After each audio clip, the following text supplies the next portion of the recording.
Bismillahirrahmanirrahim. Assalamualaikum warahmatullahi wabarakatuh. Perkenalkan, nama saya Ratna Wulandari dari Prodi Pendidikan Anak Usia Dini. Saya mahasiswi Institut Agama Islam Al-Qadiri 1 Jember. Di sini saya akan menyimpulkan untuk tugas UTS di semester 1 dari materi pertama hingga materi terakhir.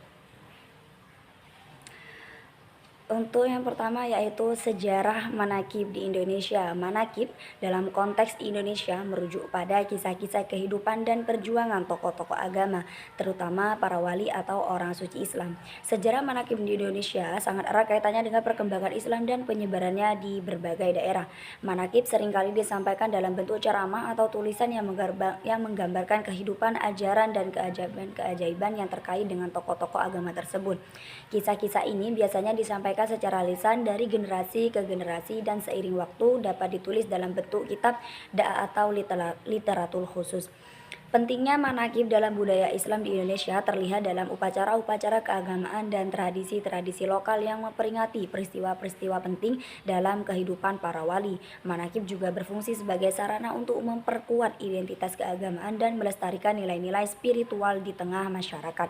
Seiring dengan perkembangan zaman, manakib tetap menjadi bagian penting dari warisan budaya Islam di Indonesia, mencerminkan integrasi agama dengan budaya lokal dan warisan leluhur. Manakib juga bisa diartikan sebagai biografi atau biografi tentang para wali Allah. Yang kedua yaitu konsep dzikir. Dzikir merupakan praktik spiritual dalam Islam yang mencakup pengingatan, pujian, dan penyebutan nama-nama Allah. Konsep dzikir memiliki makna yang mendalam dalam konteks keagamaan dan berfungsi sebagai sarana untuk mendekatkan diri kepada Allah, menguatkan hubungan spiritual, serta mencapai ketenangan batin. Berikut beberapa konsep penting terkait dzikir dalam Islam. Yang pertama, pentingnya pengingatan Allah atau zikrullah, yaitu dzikir bermakna mengingat atau menyebut nama Allah. Aktivitas ini dianggap sebagai bentuk ibadah yang dapat mengarahkan hati dan pikiran kepada Sang Pencipta. Yang kedua, beragam bentuk dzikir. Dzikir itu banyak macamnya. Dzikir dapat dilakukan dalam berbagai bentuk, termasuk membaca Al-Quran, menyebut nama-nama Allah yaitu Asmaul Husna, mengucapkan kalimat tasbih, dan berdoa itu juga termasuk dzikir. Yang ketiga, individu dan berjamaah. Jadi dzikir itu bisa kita sendiri-sendiri setelah selesai sholat, atau kita setelah berkelompok secara berjamaah. Yang keempat, makna kesadaran dan kehadiran. Dzikir tidak hanya mencakup aktivitas lisan, tetapi juga melibatkan kesadaran dan kehadiran hati. Karena makna sejati dzikir adalah ketika seseorang mengingat Allah dengan sepenuh hati dan fokus, bukan sekedar secara mekanis. Yang kelima, tujuan spiritual dan pemurnian hati. Dzikir dianggap sebagai sarana untuk mencapai kedekatan dengan Allah, membersihkan hati dari penyimpangan, serta memperkuat ikatan spiritual antara hamba dan Sang Khalik. Dzikir memiliki peran sentral dalam kehidupan rohaniah umat Islam dan dianggap sebagai salah satu cara untuk mendekatkan diri kepada Allah, menyucikan jiwa, dan mendapatkan berkah secara rahmatnya. Yang selanjutnya, tawasul. Tawasul adalah istilah dalam Islam yang merujuk pada usaha atau upaya seorang muslim untuk mendekatkan diri kepada Allah dengan menggunakan perantara atau wasilah tertentu. Wasilah atau perantara yang digunakan biasanya berupa amal ibadah atau amal-amal atau nama-nama baik dan perbuatan baik yang dikaitkan dengan seseorang yang dianggap soleh di mata Allah. Pendekatan terhadap tawasul bervariasi di antara berbagai aliran dan mazhab dalam Islam. Beberapa ulama mengakui dan mendukung praktik tawasul sebagai cara sah untuk memohon pertolongan Allah, asalkan didasarkan pada prinsip-prinsip keimanan yang benar. Mereka menunjukkan contoh-contoh dari hadis atau riwayat yang menggambarkan penggunaan tawasul oleh Nabi Muhammad SAW atau para sahabat Nabi. Namun ada juga pemahaman di kalangan ulama yang menentang tawasul, khususnya jika praktik tersebut dianggap melibatkan elemen syirik atau kesyirikan. Mereka berpendapat bahwa hanya Allah yang memiliki hak mutlak untuk diibadahi, dan memohon pertolongan atau syafaat seharusnya langsung ditujukan kepadanya tanpa perantara. Perlu digarisbawahi bahwa perbedaan pendapat di kalangan ulama tentang tawasul dan pemahaman masyarakat terhadap konsep ini dapat bervariasi. Meskipun ada perbedaan pendapat, tapi kita tetap harus menjaga keharmonisan dan saling menghormati antara umat Islam.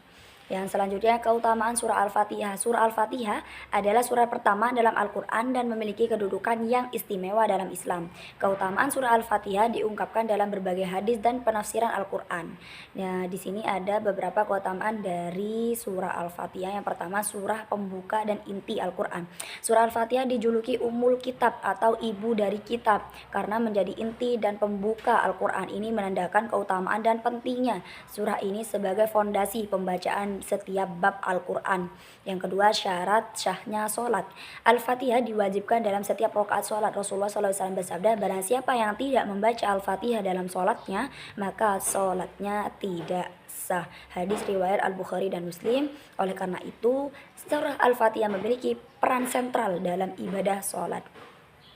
Yang ketiga, doa untuk petunjuk dan hidayah. Surah Al-Fatihah mengandung doa untuk petunjuk dan hidayah dari Allah.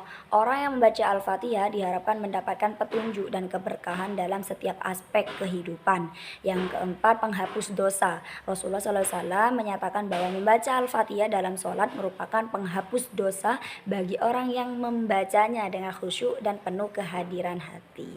Yang kelima, penghadapan kepada Allah. Al-Fatihah mengajarkan penghadapan diri kepada Allah dan menyatakan ketergantungan sepenuhnya. Ini mencerminkan akidah tauhid dan kepatuhan total kepada Sang Pencipta. Yang keenam, surah pemberi syafaat. Ada hadis yang menyebutkan bahwa surah Al-Fatihah memiliki potensi sebagai pemberi syafaat bagi orang yang membacanya dengan benar. Dalam suatu riwayat, Rasulullah SAW menyebutkan bahwa Al-Fatihah memiliki kedudukan tinggi dan memberikan syafaat kepada pembacanya.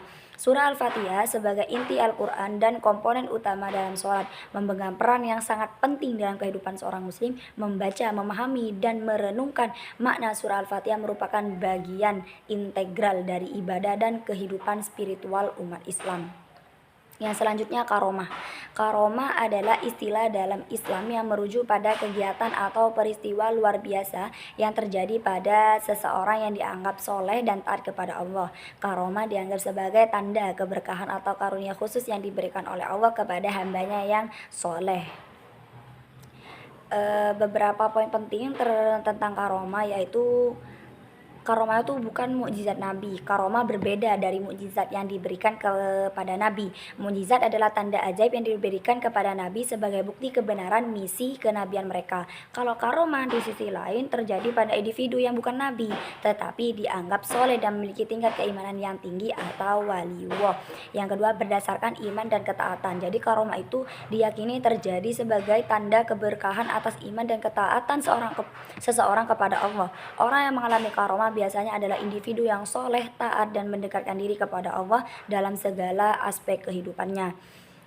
Di sini contoh karomah itu yaitu karomah dalam sejarah Islam mencakup berbagai kejadian seperti melimpahnya rizki, perlindungan dari bahaya, pemenuhan kebutuhan tanpa sebab yang jelas, dan sebagainya. Karomah tidak melanggar aturan alam tetapi merupakan manifestasi kekuasaan Allah di luar batas-batas yang dikenal oleh manusia. Yang selanjutnya hanya khusus untuk individu tertentu. Jadi karomah itu tidak moro-moro datang kepada siapapun dan hanya kepada siapapun. Jadi karomah itu khusus kepada orang-orang atau hamba-hamba Allah yang terpilih saja.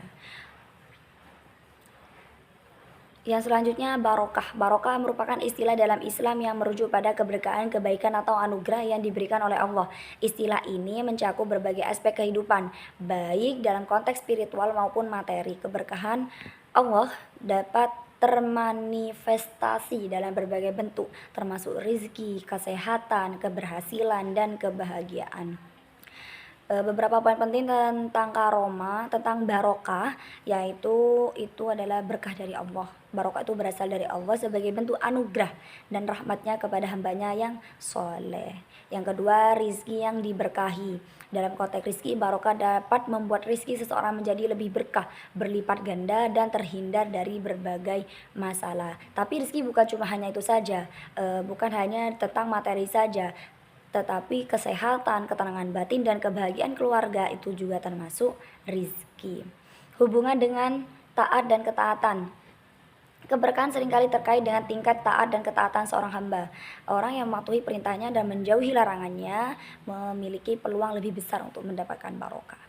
Yang selanjutnya pentingnya bersyukur. Jadi kita itu ketika kita sudah sering bersyukur, maka Allah akan memberikan barokah kepada kehidupan kita. Yang selanjutnya pengaruh positif dalam kehidupan.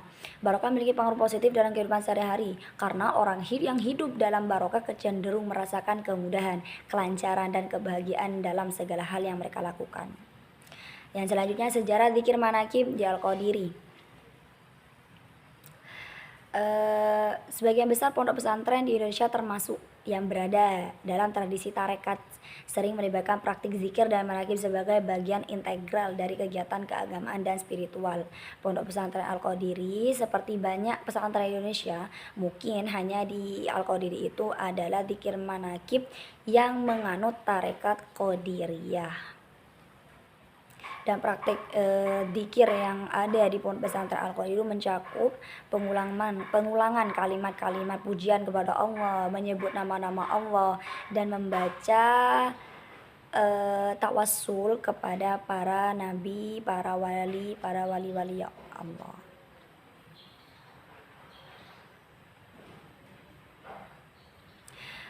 Juga dzikir manakib yang ada di pondok pesantren ini adalah warisan dan tradisi dari tokoh-tokoh pendiri pesantren yaitu oleh Kiai Haji Ahmad Muzaki Syah, yang dibawa oleh Kiai Haji Ahmad Muzaki Syah. Jadi manakib di pondok pesantren Al-Qadiri itu yang membawa adalah Kiai Haji Ahmad Muzaki Syah, yaitu pengasuh dari pondok pesantren Al-Qadiri ini.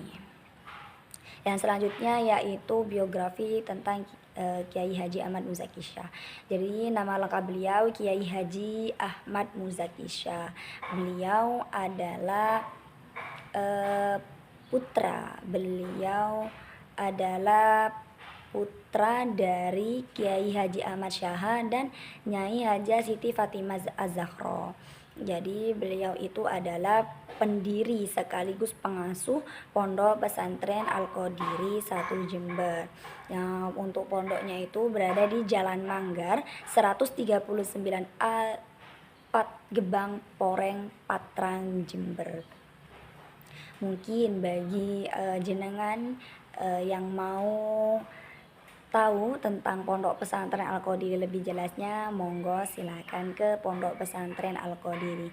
Dan alhamdulillah saya sendiri adalah salah satu santrinya beliau, Kiai Haji Ahmad Muzaki Syah, dan istri beliau bernama Nyai Hajah Siti Halimah.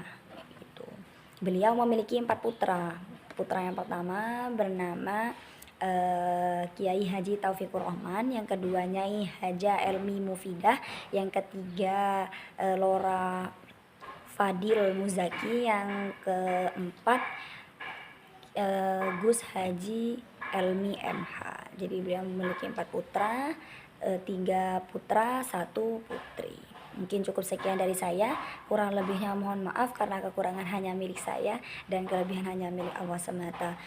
Wassalamualaikum warahmatullahi wabarakatuh.